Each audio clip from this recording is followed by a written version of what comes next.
ये आप लोग आ रहे हो दोबारा?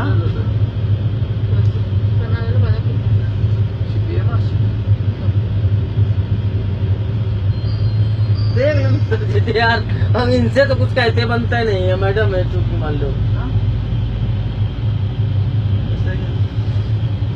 भैया, हमसे तो कहते बनता नहीं है मैडम ही जी। चलो कर क्या रहे हो आप लोग? थोड़ा ना लो भाई।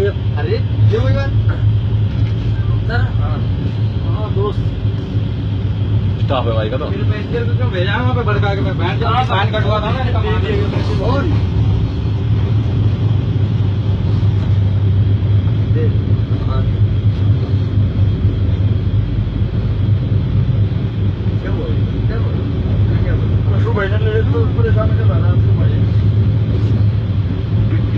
सही हो रहा रात को मतलब उत्तर बढ़ जा रहा है यार बग भी सका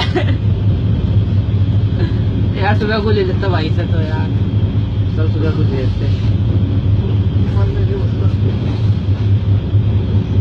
यार, बराबर दिख रहा हो यार, बराबर के और कौन कर दो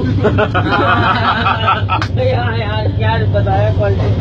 6 महीने छोड़ के 6 महीने छोड़ के आए क्या भाई? तो और का तो सो जा, वो बोला कम बोला कर, समझ में नहीं आ रहा।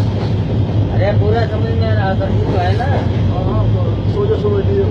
हाँ चलो